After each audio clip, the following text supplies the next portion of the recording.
Assalamualaikum warahmatullahi wabarakatuh. Waalaikumsalam warahmatullahi wabarakatuh. Di sini aku bakal menjelasin tentang apa itu antibiotik. Sebelumnya bisa dibaca dulu ini. Assalamualaikum warahmatullahi wabarakatuh. Perkenalkan, nama saya Monika Chandrawati. Di sini saya akan memberikan edukasi dan informasi tentang resistensi antibiotik. Selamat pagi, Assalamualaikum warahmatullahi wabarakatuh. Di sini saya, Carolina Wikanitias, akan menyampaikan KIE kepada salah satu anggota keluarga saya. Assalamualaikum warahmatullahi wabarakatuh. Di sini saya akan mengedukasi tentang resistensi antibiotik. Tahukah kamu apa itu obat antibiotik dan apakah kamu pernah mengonsumsi obat antibiotik? Pernah. Antibiotik apa? Obat antibiotik adalah obat yang diresepkan oleh dokter untuk melawan bakteri dan menjadi penyebab penyakit. Ingin bertanya kepada Mbak, apakah Mbak mengetahui apa itu antibiotik? Atau Mbak lupa? Jadi di sini saya akan memberitahukan atau menjelaskan kepada Anda bahwa apa itu antibiotik. Jadi antibiotik itu adalah obat yang diresepkan oleh dokter untuk melawan bakteri yang menjadi penyebab suatu penyakit. Bu, Ibu tahu nggak sih apa itu antibiotik? Tahu sedikit. Yang kayak amoxicillin itu, Mbak ya? Oh iya benar Bu, itu contohnya. Jadi kalau penjelasan lebih lengkapnya itu antibiotik itu obat yang digunakan untuk membunuh suatu bakteri yang menyebabkan suatu penyakit tertentu. Sebelumnya apakah Ifaka dan Mbak Bayu sudah tahu apakah itu antibiotik? Belum. Seperti yang ada di poster, antibiotik itu adalah obat yang diresepkan oleh dokter untuk melawan suatu bakteri yang menyebabkan penyakit. Biasanya dokter bila meresepkan suatu antibiotik, dokter akan mengatakan bahwa resep itu antibiotik tersebut harus dihabiskan. Kenapa harus dihabiskan? Ada yang tahu? Tidak tahu. Karena kalau tidak dihabiskan, antibiotik itu akan mengakibatkan resistensi. Dalam etiket obatnya bahwa obat harus dihabiskan. Nah, mengapa kok antibiotik itu harus selalu dihabiskan? Karena antibiotik itu kalau tidak dihabiskan akan menghasilkan dampak yaitu berupa resistensi antibiotik. Jadi di mana berapapun antibiotik nanti yang Anda konsumsi itu tidak akan berpengaruh terhadap bakteri atau mikroorganisme yang membuat diri Anda sakit. Nah, sehingga jika Anda mendapatkan obat atau resep dari dokter yang ada peringatan seperti itu, nah di situ Anda harus benar-benar wajib menghabiskan obat itu, walaupun Anda merasa sakit yang Anda derita itu sudah berkurang atau bahkan tidak sakit sama sekali. Apakah kamu mengonsumsi obat antibiotik namun tidak berfungsi di dalam tubuh? Pernah. Tapi nggak tahu alasannya. Nah, ketika kamu mengonsumsi obat antibiotik namun tidak berfungsi di dalam tubuh, ada kemungkinan Anda mengalami resistensi antibiotik.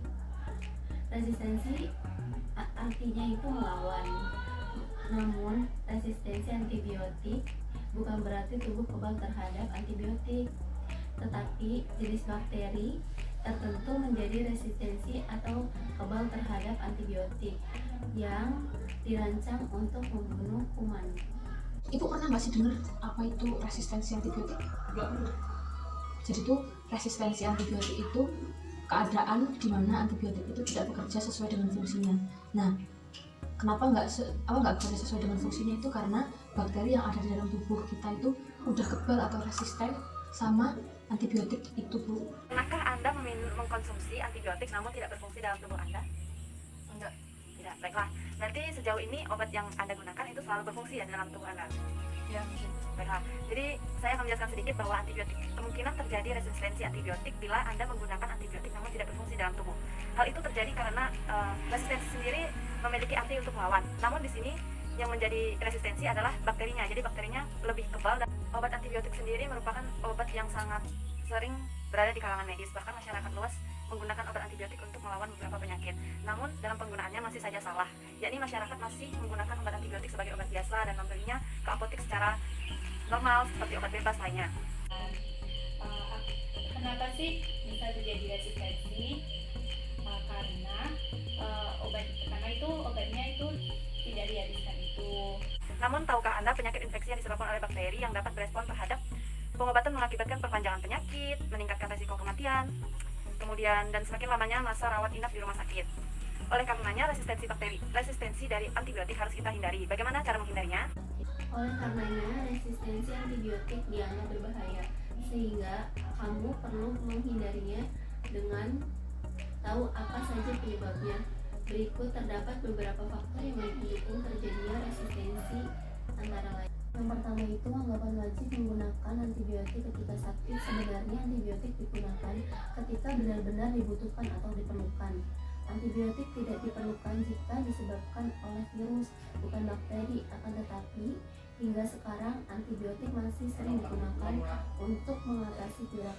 Pertama, yakni anggapan bahwa kita wajib menggunakan antibiotik ketika sakit. Seperti contohnya ketika kita sakit flu, kita harus beli antibiotik Rinos misalnya. Rinos itu kan harus menggunakan resep dokter, namun kita menggunakannya secara biasa karena itu obat yang paling efektif menurut kita.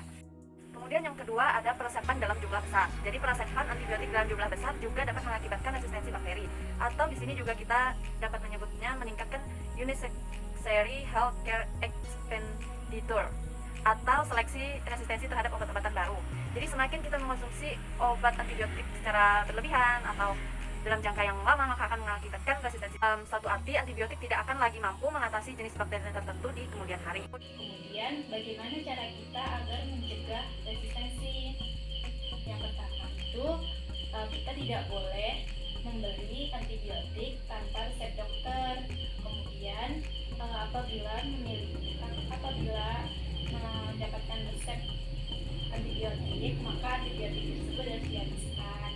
Kemudian antibiotik ini tidak boleh diberikan sembarangan karena antibiotik ini diberikan untuk penyakit yang disebabkan oleh bakteri. Namun pada kenyataannya biasanya setiap misalnya flu, batuk itu kadang-kadang ada sebagian tenaga medis yang langsung memberikan antibiotik, padahal flu dan batuk itu disebabkan oleh virus. Jadi penggunaan antibiotik ini sangat dibatasi dan harus digunakan dengan resep dokter. Kemudian satu yang harus digarisbawahi bahwa jika Desapa atau Lobayun mendapatkan resep dokter kemudian mendapatkan antibiotik misalnya amoxicillin, maka tidak dihabiskan. Tapi jika terjadi gejala alergi seperti gatal-gatal dan demam merah, maka penggunaan antibiotik itu harus dihentikan dan kembali ditanyakan lagi pada dokter yang terkait. Karena apa, Mbak? Nah, penyebabnya itu ada banyak, Bu. Yang pertama, anggapan bahwa setiap penyakit itu harus pakai antibiotik. Padahal semuanya itu nggak harus pakai antibiotik, Bu. Karena antibiotik itu kan cuma buat membunuh bakteri. Jadi cuma untuk penyakit-penyakit yang memang disebabkan oleh bakteri. Terus yang kedua, sembarangan membeli antibiotik di apotek tanpa adanya resep dokter. Yang ketiga, membeli antibiotik yang sudah pernah diresepkan oleh dokter tanpa konsultasi terlebih dahulu dengan dokter. Kemudian yang keempat, tidak menjaga kebersihan dan pola hidup yang sehat. Karena kalau misalkan pola hidupnya sehat terus bersih, jadi bakteri yang resisten itu dia bisa dihambat atau enggak semakin berkembang. Apa saja sih faktor yang mendukung terjadinya resistensi? Selama ini mungkin Anda rasakan kayak Anda berobat tapi kok besoknya kambuh lagi, sakitnya kambuh lagi sehingga Anda harus berobat terus. Itu berarti Anda kalau misal minum obat ini harus dihabiskan, tidak boleh tidak dihabiskan. Jadi apakah ada yang ini Anda tanyakan mengenai antibiotik atau pengobatan lainnya terkait ternyata saya pernah mengalami ini sebelumnya, ternyata saya seperti apa pengalaman Anda dalam dunia memakai obat antibiotik? Ya, gimana caranya biar nggak terkena resistensi antibiotik? Ya, coba jelasin, Mbak. Jadi caranya itu yang pertama, tidak boleh membeli obat antibiotik sembarangan di apotek tanpa resep dokter. Yang kedua, jangan membeli ulang antibiotik yang sudah pernah diresepkan dokter karena merasakan gejala yang sama tanpa adanya anjuran dari dokter. Hal apa yang harus kita hindari dan terjadi resistensi antibiotik? Yang pertama itu tidak membeli ataupun mengonsumsi antibiotik tanpa anjuran dokter. Yang kedua itu jangan sembarangan membeli ulang antibiotik yang pernah dikonsumsi hanya karena gejala yang dirasa serupa tanpa resep dari dokter. Yang ketiga itu konsumsilah antibiotik sesuai dengan dosis yang dianjurkan sampai habis. Kenapa sih obat antibiotik harus dihabiskan? Nah, karena untuk membasmi bakteri penyebab penyakit hingga tuntas dan mencegah terjadinya resistensi antibiotik yang berbahaya. Kemudian pertanyaan terakhir saya untuk peserta KIE saya, yakni hal apa yang harus dihindari agar tidak terjadi resistensi antibiotik? Hidup sehat. Nah, betul sekali. Jadi, dan seperti yang saya katakan tadi bahwa kebiasaan hidup sehat dapat meningkatkan proteksi diri kita terhadap bakteri.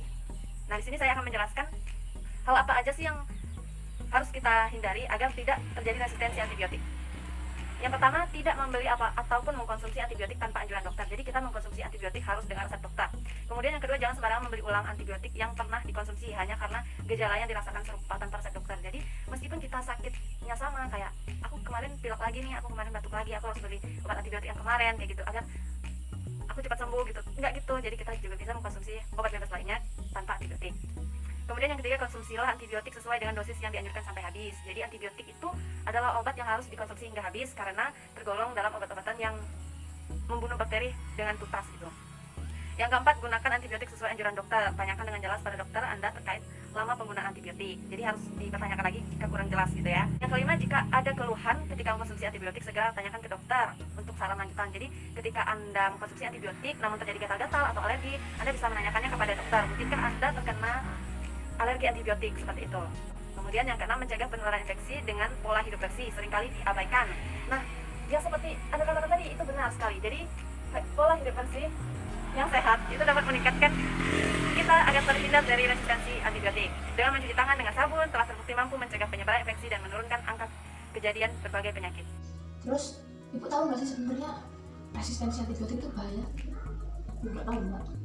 Jadi tuh antibiotik itu kan kerjanya untuk membunuh bakteri. Jadi kan supaya bakterinya nggak semakin banyak dan penyakitnya nggak semakin meradang atau komplikasi. Nah, kalau misalkan sudah terkena resistensi antibiotik itu nanti bakal menyusahkan dokter untuk memilih antibiotik yang tepat untuk untuk pengobatannya karena sudah resistensi bakterinya dan dosisnya juga harus tinggi. Jadi hal yang tadi udah aku sebutin tuh harus dilakuin ya Bu, biar nggak terkena resistensi antibiotik. Cukup jelas sih Mbak, gitu. Terima kasih tahu cukup jelas. Nah, di sini saya berterima kasih Anda mau dijadikan sebagai sampel dalam sosialisasi kali. Ya, sama-sama. Sekian dari saya. Ya Mbak, sama-sama. Udah paham kan? Belum paham. Oh tidak. Kasih dulu. Terima kasih atas perhatiannya. Apabila ada salah kata, mohon maaf. Assalamualaikum warahmatullahi wabarakatuh. Sudah jelas belum ya penjelasannya? Sudah sangat jelas. Terima kasih. Terima kasih. Wassalamualaikum warahmatullahi wabarakatuh. Terima kasih, semoga bermanfaat. Wassalamualaikum warahmatullahi wabarakatuh. Selamat pagi.